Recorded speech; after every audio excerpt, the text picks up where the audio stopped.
Listo, ¿ya están de vuelta? Sí,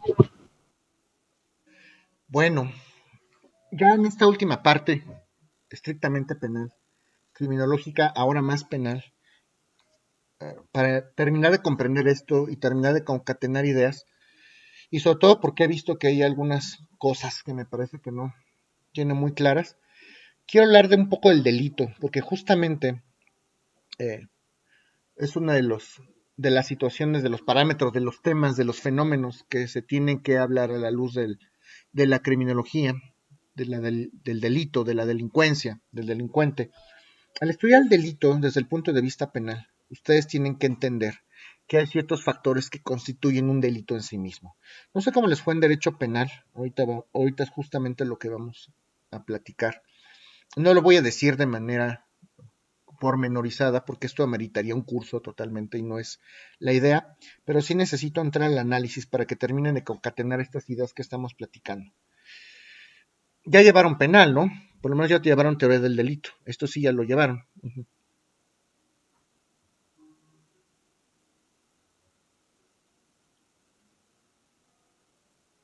O no, no han llevado, sí ya llevaron teoría del delito, ¿no?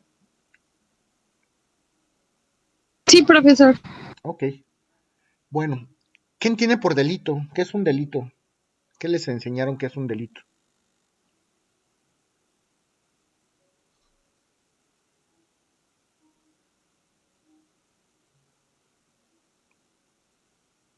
¿Qué es un delito y cuántos elementos tiene?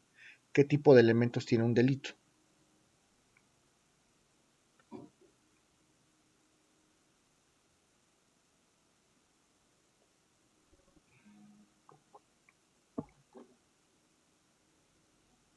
¿Alguien?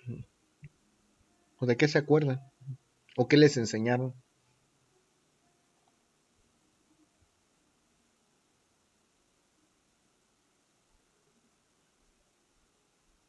¿Nadie? Es, Adelante, adelante. pues, es aquello que daña al bien jurídico tutelado. Por ejemplo, la vida. Lo contrario, pues, es un homicidio y, por lo tanto, bueno, está dañando la vida, entonces está cometiendo un homicidio. Ok, ok. Por ahí dice Miguel, tipicidad, antijuricidad y culpabilidad. Es justo lo que ahorita quiero platicar. ¿Alguien más? Acto o omisión o una conducta que contrae las leyes. ¿Ok? Me gusta un poco más. ¿Alguien más? Bueno, no sé si se los platicaron. Para estudiar derecho penal, ustedes deben entender que el derecho penal es una rama del derecho público porque el Estado actúa como superior frente al particular. Hay una relación de suprasubordinación donde el Estado le impone obligaciones al particular y actúa como autoridad. El Estado es el único facultado para castigar y procesar penalmente a una persona cuando comete un ilícito penal, cuando comete un delito, justamente. Y el derecho penal se divide para su estudio en dos partes preponderantes. Una parte general, una parte general y una parte especial. En la parte general, que tendría que ser el primer curso de derecho penal, la parte general ustedes estudian cuatro cosas. Se divide en cuatro partes la parte general del derecho penal. Introducción,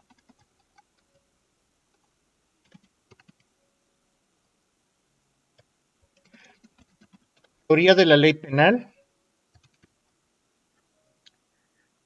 teoría de la ley penal, teoría del delito, donde también se estudia el delincuente. Aquí es donde me voy a centrar. Teoría del delito, donde también se estudia el delincuente. Y teoría de las penas y de las medidas de seguridad sería la cuarta parte. Esta es la parte general, eso es lo que tendrán que haber estudiado en Derecho Penal 1. Una introducción, teoría de la ley penal, teoría del delito y teoría de las penas y de las medidas de seguridad. La parte especial, digo, para que sepan, solamente estudia dos cosas. Estudia los delitos en particular Ahora sí, ¿qué es estupro? ¿Qué es incesto? ¿Qué es violación? ¿Qué es homicidio? ¿Qué es fraude genérico? ¿Qué es fraude específico? Y penas y medidas de seguridad aplicadas al caso concreto. ¿Cuál es la pena específica por robo simple? ¿Cuál es la pena específica por robo calificado? ¿Cuál es la pena específica por fraude específico en cualquiera de sus supuestos? Etcétera. Eso es lo que ustedes tendrían que ver en Penal 2. Y creo que les mezclaron. Si vieron Penal 1, seguramente les dieron algunos delitos en particular. Y a lo mejor también les dieron TV del delito, que es parte de Penal 1. Creo que más o menos así les metieron de chile y de mole. Por eso es que no hay un desarrollo cronológico adecuado. Y por eso estamos hablando de esto. Bueno, nada más para que cierren la idea, vamos a hablar un poco de derecho penal en su parte general. Concretamente, el punto 3, que sería teoría del delito. Terminar de hablar de lo que es teoría del delito, para poder entender justamente cuál es uno de los objetos de estudio del campo de la criminología. Y por delito podemos entender muchas cosas, porque hay muchos autores que hablan del delito. Podemos entender que la palabra delito viene de delinquere. Delinquere significa abandonar, apartarse del camino, alejarse del sendero señalado por la ley. Eso significa delinquere. Abandonar, apartarse del camino, alejarse del sendero señalado por la ley. Hay algunos otros jurisconsultos, algunos otros penalistas, como el propio Francesco Carrara, que define el delito como una infracción de la ley del Estado promulgada para proteger la seguridad de los ciudadanos, resultante de un acto externo de un hombre, positivo o negativo, moralmente imputable y políticamente dañoso. Eso lo dice Francesco Carrera. Hay varios conceptos, digo, se los estoy diciendo de manera muy general para que recuerden, ¿no? Hay otros autores que asociaban al delito eh, con los sentimientos propios del delincuente, como el propio Garófalo, como los propios criminólogos antiguos, hasta Lombroso. Hay otros que lo asocian con el desempeño sociológico que tienen los delincuentes. La definición de la ley, como lo está diciendo por ahí está Eli, podemos entender que el delito es el acto u omisión sancionado por las leyes penales. Acto u omisión sancionado por las leyes penales. Es un delito para el Código Penal. Un acto o una omisión sancionado por las leyes penales. Es decir, hay un catálogo de conductas que están establecidas en la ley penal que van a ser prohibidas. Pero esas conductas pueden consistir en un hacer o en un no hacer. Esas son las conductas por omisión. Hay otro más, por ejemplo, Meyer, un autor que se llamaba Meyer, y decía que el delito es una acción típicamente antijurídica y culpable. Hay otro autor que se llamaba Cuello Calón, que decía que el delito es una acción humana, antijurídica, típica, culpable, punible. ¿Ok? Y a mí la que más me gusta es la de Jiménez de Azúa. Jiménez de Azúa decía que el delito es el acto típicamente antijurídico, culpable, sometido a veces a condiciones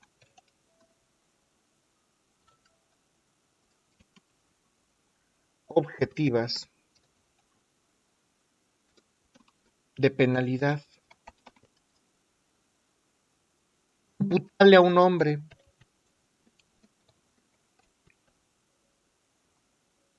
y sometido a una sanción penal. Es la que más me gusta y les voy a explicar por qué.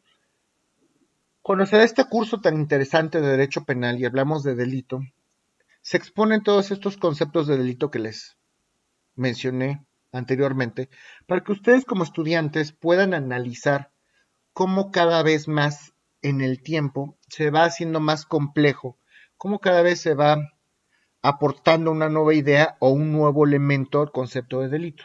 Por eso la que más me gusta es la de Jiménez de Súa, porque es la que contiene todos los elementos necesarios para que un delito sea un delito. Todos los elementos del delito vienen contemplados en el concepto de Jiménez de Azúa. Y para eso tuvimos que haber pasado por Francisco Carrara, por Garófalo, por Meyer, por Cuello Calón. Finalmente, Jiménez de Azúa lo dice. Pues claro que hablamos de una acción, hablamos de tipicidad, de antijuricidad, de culpabilidad. Ahorita vamos a verlo de manera muy somera. ¿Tienen alguna duda de esto? ¿Ya lo habían visto? ¿No lo habían visto? ¿Hay algún comentario al respecto?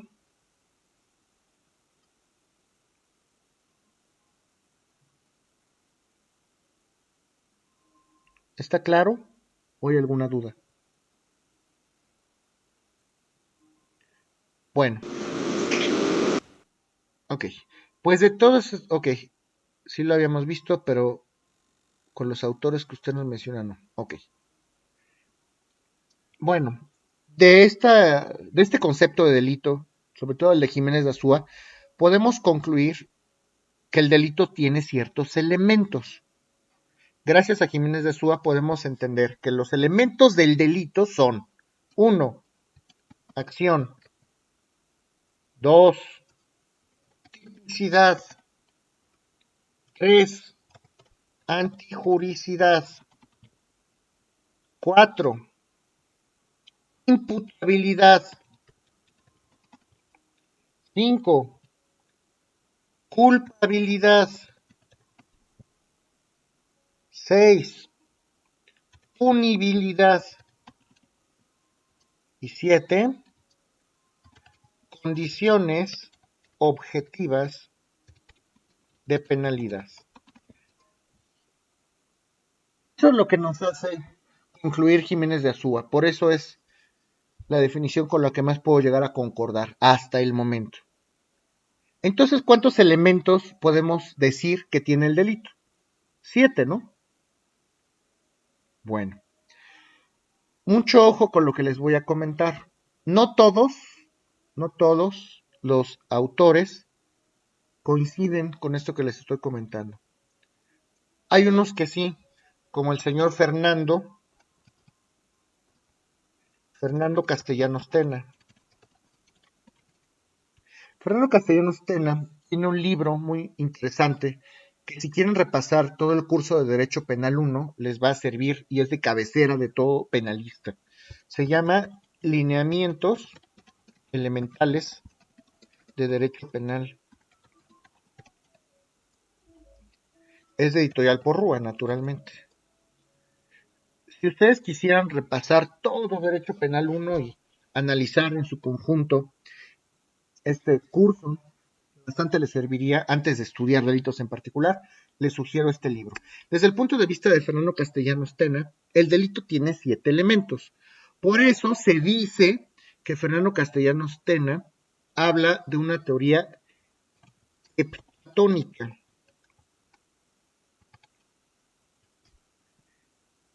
¿Cuántos lados tiene un pentágono, muchachos?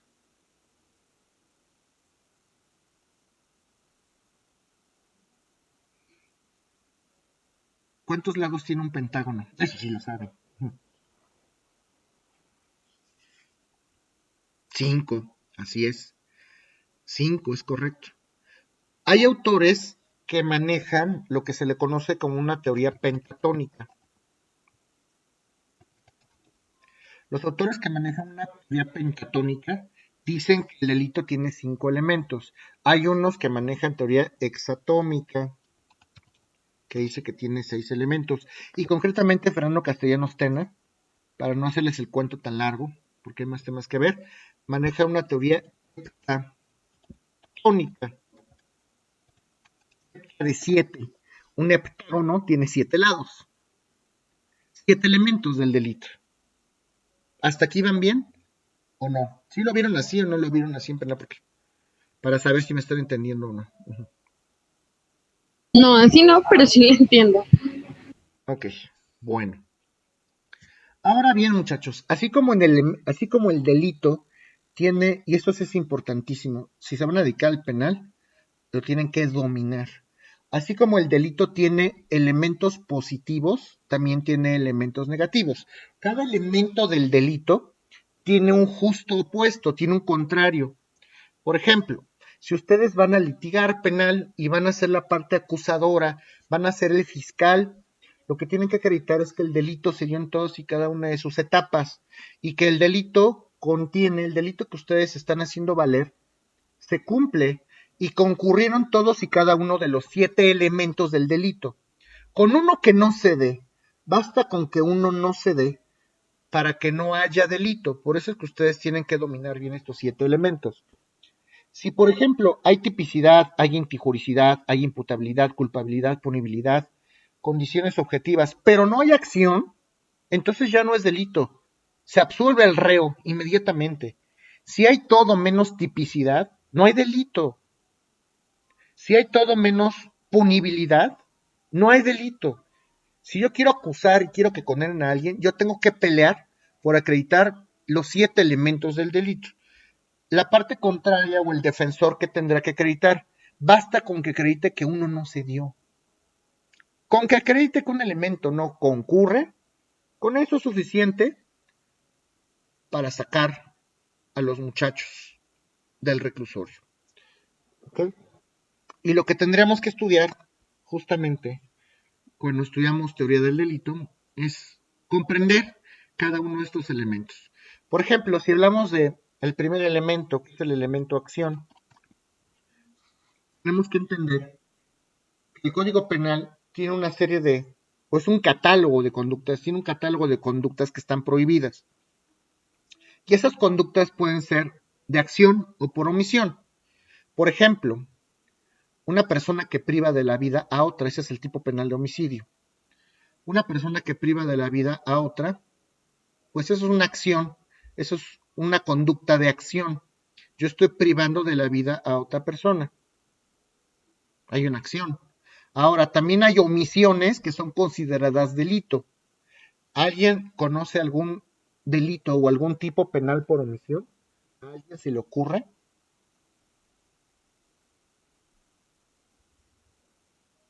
Podría ser, no sé, que te pases un alto. Eso es una falta administrativa, no es un delito.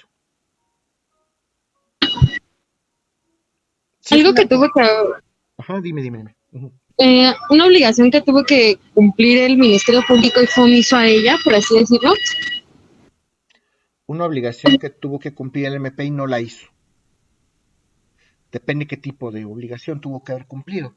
Pero hay ciertas conductas que si no se hacen están sancionadas en el mundo del derecho, pero no todas son delitos. El ser médico, no atender al paciente, sí, esa Roberto, muy bien.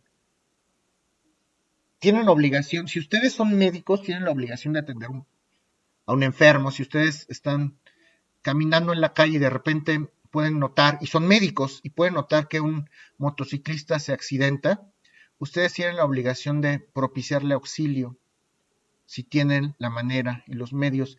Y si omiten darle auxilio, están cometiendo un delito por omisión. No pagar sus impuestos, evasión fiscal, elusión fiscal, son 2 delitos que existen en materia fiscal. Conductas por omisión, diferente a las conductas por acción. Esto tendrán que haberlo visto. El elemento contrario a la acción, por ejemplo, este es el primer elemento, acción. El elemento contrario es la falta de acción. Falta de acción. ¿Qué tengo que hacer para cometer homicidio? Pues privar de la vida a alguien. Y si no llevo a cabo esa acción, si no existe una privación, esa acción consiste en privar de la vida. Si no hay una privación de la vida, entonces hay falta de acción. Por lo tanto, no hay delito. ¿Sí me explico? ¿O no? Sí, profesor. Ese es el primer elemento negativo. Entonces, el primer elemento del delito es la acción.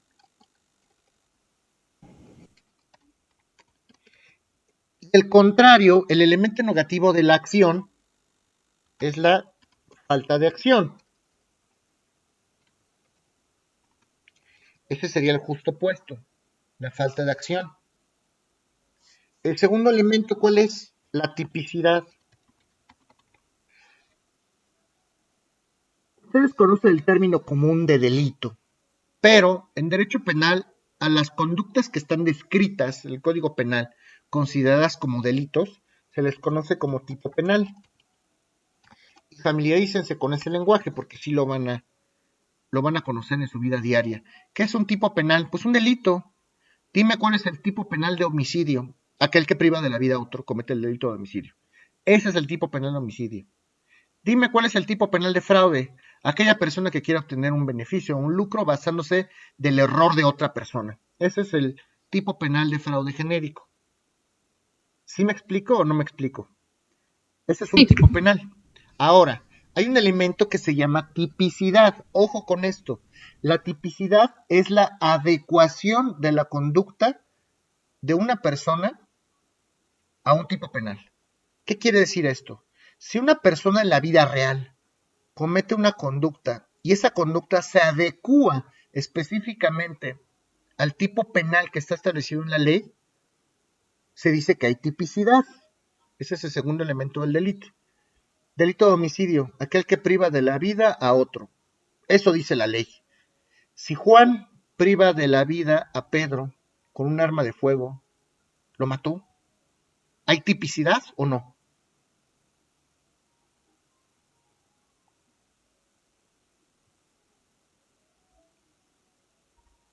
¿Hay tipicidad? ¿Qué opinan? Sí, Sí, claro que sí hay sí. tipicidad. Por supuesto que hay tipicidad.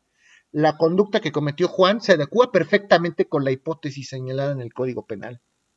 Y el elemento contrario de la tipicidad es la atipicidad. Cuando la conducta que comete el sujeto, el delincuente, no se adecua específicamente a la que señala el tipo penal, hay atipicidad. Y ya no hay delito, ¿eh? Si no hay tipicidad, no hay delito. Será otra cosa. Si yo quiero acusar a alguien de homicidio, vamos a decir que Pedro quiere matar a Juan con un cuchillo, pero le falla la mano y no lo mata, solamente le hace un rasguño en la cara. ¿Hay tipicidad con el delito de homicidio? ¿Privó de la vida a Pedro? No, no lo hizo. Lo Exacto, intentó, pero no. exacto. No hay tipicidad. Podemos manejar un homicidio a un grado de tentativa, sí. Lesiones, sí. Eso se puede manejar. Pero no hay tipicidad con el delito de homicidio. Ese es el justo opuesto del elemento de la tipicidad. ¿Hasta aquí van bien, muchachos? ¿O no? ¿Tienen alguna duda de lo que estoy comentando?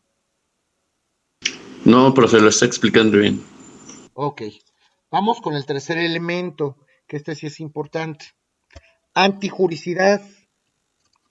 Y esto es a donde quería llegar en parte. Antijuricidad.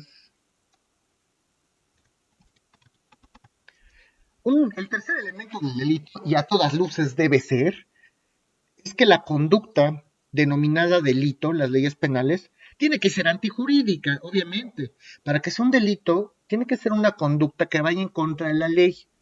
Tiene que ser una conducta antijurídica, ilegítima. No hay delitos que sean legítimos, por supuesto que no. La antijuricidad es el tercer elemento positivo del delito. Para que sea delito, la conducta que cometió el sujeto debe de ser contra la ley. Exacto, contra el ordenamiento jurídico. Muy bien, Eli. Si es en contra de la ley, entonces ya tenemos el tercer requisito. ¿Y cuál es el elemento contrario? Y esto es importantísimo. ¿Cuál es el elemento contrario de la antijuricidad? ¿Cuál es el justo opuesto? ¿Cuál es el elemento negativo? Lo que se le conoce como las causas de justificación. Causas de justificación. Si bien es cierto que la ley castiga a aquellos que cometen conductas ilícitas, también es cierto que en algunos casos la ley me permite actuar de manera ilegítima. Y a lo mejor ustedes se estarán preguntando cómo. ¿cómo me va a permitir actuar la ley de manera ilegítima? Eso es imposible, profesor. No, sí es posible. La ley lo permite en algunos supuestos, como legítima defensa, como cumplimiento de un deber, como estado de necesidad, como ejercicio de un derecho, como consentimiento del titular del bien jurídico afectado. Estas son las únicas causas, son las únicas causas en las que se le permite al ser humano mexicano actuar de manera ilegítima. Son las únicas causas. Este es el justo opuesto del elemento de la antijuricidad. Si una persona se mete a robar a su casa y ustedes están con su familia, con sus esposos, con sus esposas, quieren robar su patrimonio, quieren agredirlos, tal vez matarlos, la ley les permite actuar en legítima defensa. Si una persona está encañonando a uno de sus familiares en su casa con una pistola en la cabeza, la ley permite que ustedes actúen en legítima defensa. La legítima defensa significa repeler una acción real. Es repeler una acción real. Eso es la legítima defensa. Si alguien comete alguna agresión, defenderse legítimamente es repeler esa agresión. Una cosa es que le peguen al delincuente o le den un balazo en la pierna para que deje de amenazar y se vaya y llame a las autoridades, o lo dejen inconsciente de un sartenazo en la cabeza. Eso sí es permitido, actuar en legítima defensa. Si están afectando un bien jurídico tutelado de ustedes o de sus seres queridos, pueden actuar de esa manera. Y otra cosa es que lo apuñalen 30 veces. Eso ya no es legítima defensa, jóvenes. Eso ya es exceso de legítima defensa. Y va a ser castigado como homicidio doloso. Entonces, hay que distinguir bien entre una legítima defensa y el exceso de legítima defensa. ¿Hasta aquí tienen alguna duda?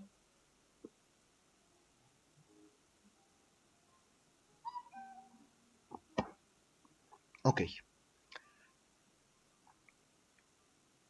Muy bien, gracias, muchachos. Los demás, por ejemplo, el ejercicio, podemos hablar de cumplimiento de un deber. Un médico, un médico que tiene que operar a una persona con un bisturí, tiene que hacer una incisión en el cuerpo, tiene que abrir un cuerpo humano. Está cometiendo el delito de lesiones, ¿no? Técnicamente. Está lesionando a una persona. Sí, pero esas lesiones que está cometiendo al paciente son para salvarles la vida. ¿Sí me explico? Ahí está permitido que el médico cometa ese tipo de actos ilegítimos, porque nadie podría propiciar lesiones. Las lesiones es un delito. Yo estoy lesionándolo, pero para operarlo, para salvarle la vida, estoy cumpliendo un deber. Un policía que está persiguiendo a un bandido en la calle y tiene que detonar el arma de fuego. Y entonces lesiona al delincuente. Cumplimiento de un deber. ¿Sí me explico? Sí, profesor. Estado de necesidad. ¿Qué pasa si los dejan encerrados en un psiquiátrico con enfermos mentales peligrosos en la noche y todos se aproximan a ustedes? ¿Se van a quedar así tranquilos? ¿O se van a defender para salvaguardar sus vidas? Imagínense ese supuesto. Ejercicio de un derecho. ¿Qué se les ocurre del ejercicio de un derecho?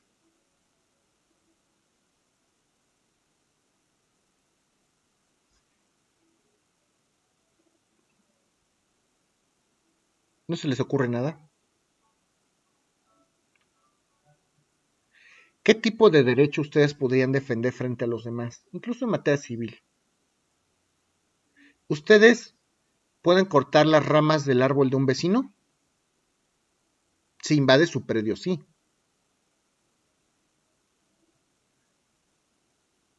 Y si con la libertad de expresión tú vulneras o menoscabas a una persona, eso puede generar un hecho ilícito que pudiera propiciar alguna demanda en torno al daño moral.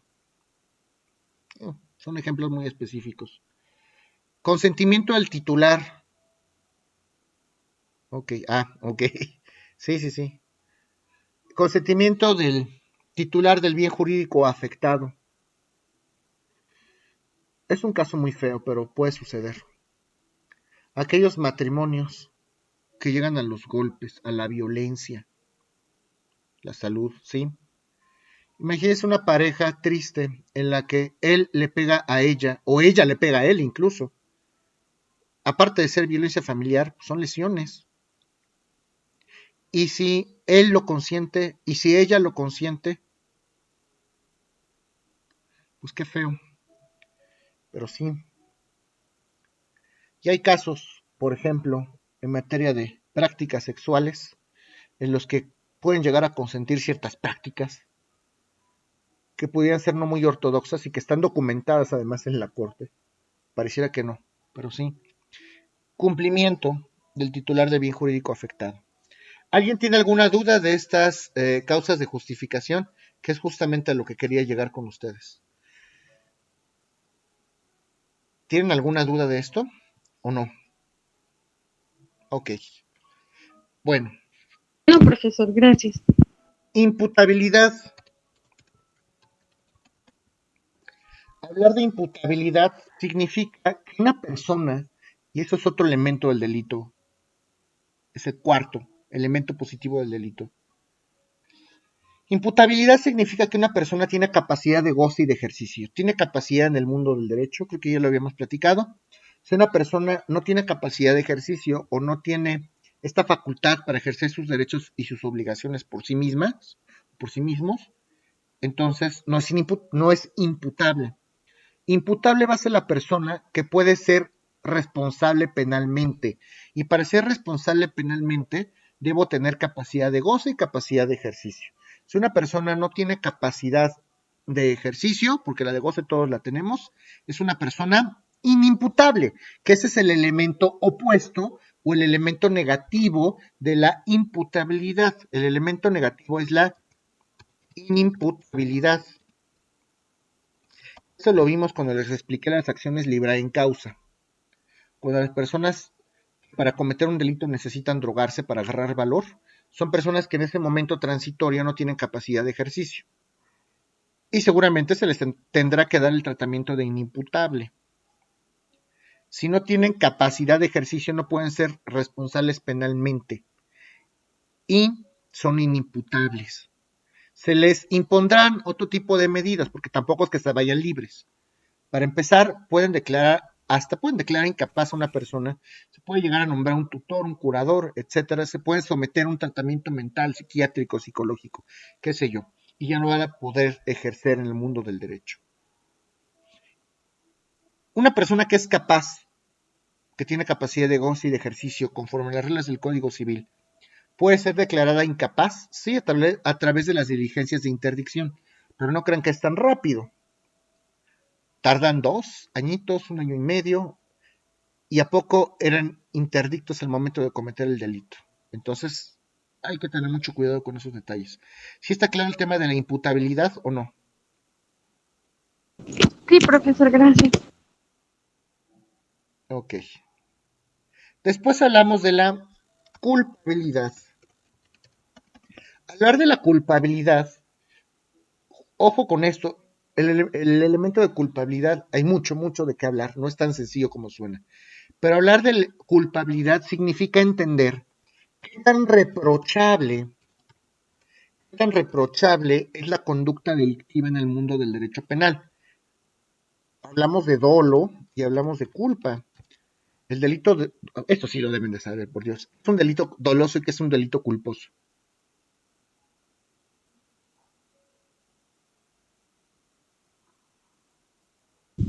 Doloso es cuando se tuvo la intención Ajá. El culposo es cuando lo hiciste, pero no fue tu voluntad. Así es. Cuando comete un delito con la intención de cometerlo, se dice que se habla de un delito doloso. Cuando no tuve la intención de cometer el delito y aún así lo cometí, eso es un delito culposo. Si ustedes asesinan a alguien con toda la intención, eso es un delito doloso. Si ustedes van en una carretera en la noche, en vía rápida, con sus señalamientos, sus luces, y de repente se les atraviesa un cristiano corriendo y sin querer lo atropellan y lo matan, ese delito no es un delito doloso, es un delito culposo. No tuvieron la intención, y no fue su culpa además, fue culpa del imprudente que se le ocurrió cruzarse la carretera en la noche en la vía rápida. ¿Quién se le ocurre hacer eso? Eso fue, sí, por supuesto que hay conducta, sí lo privaron de la vida, pero no de manera intencional. Y la penalidad no debe de ser la misma. ¿Sí me explico o no?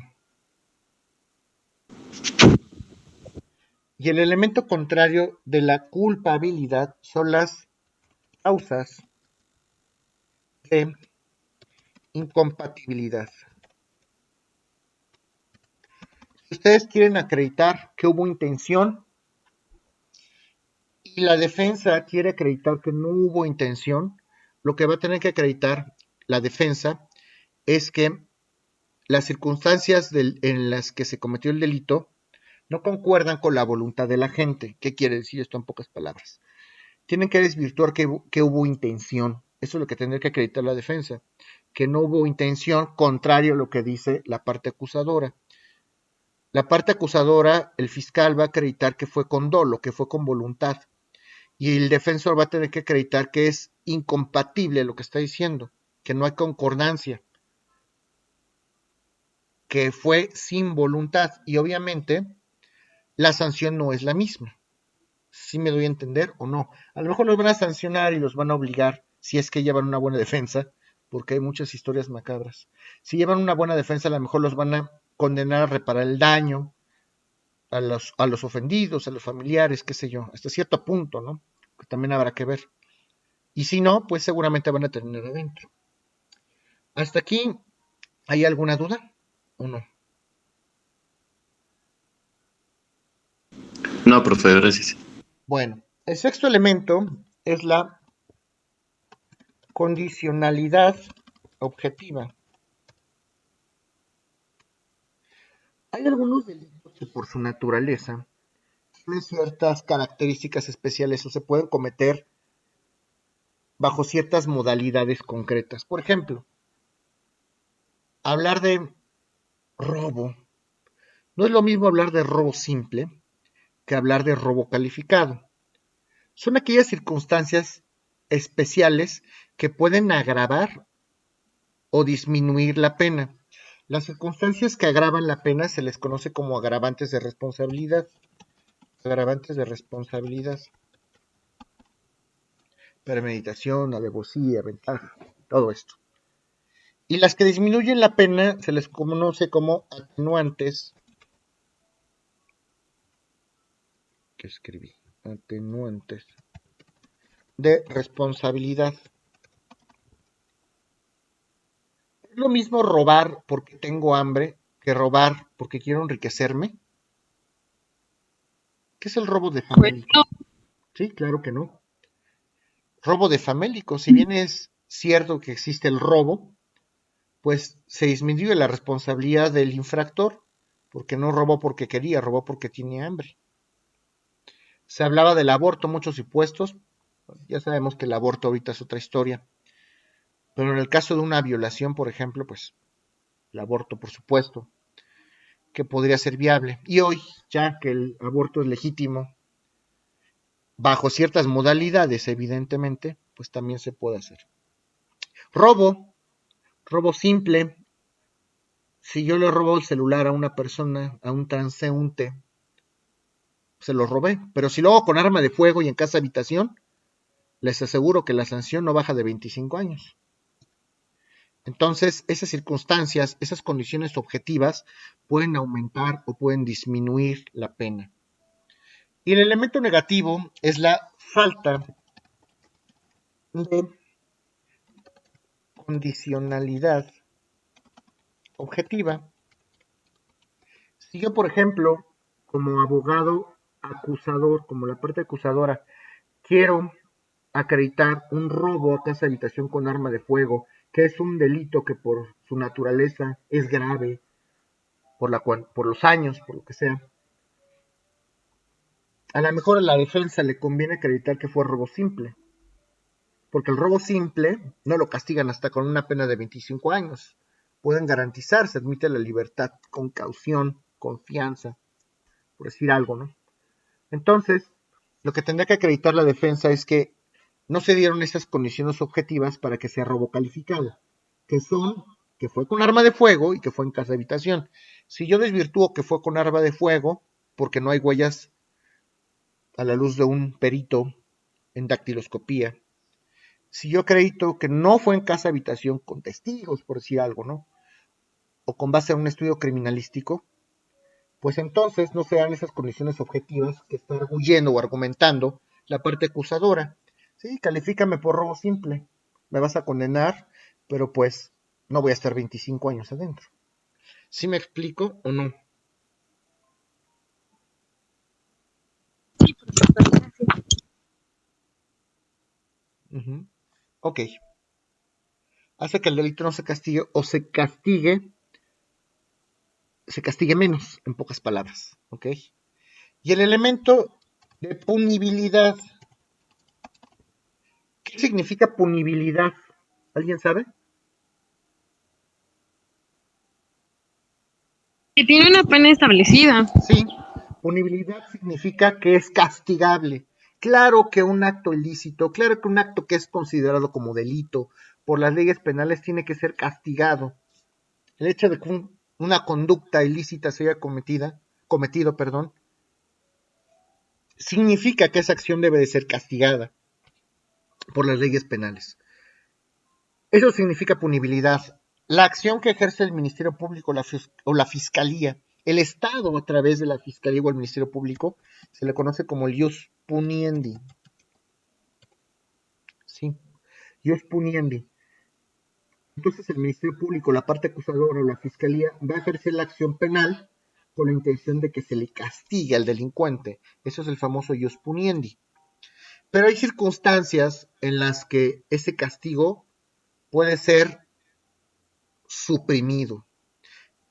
Hay circunstancias en las que me perdona el Estado.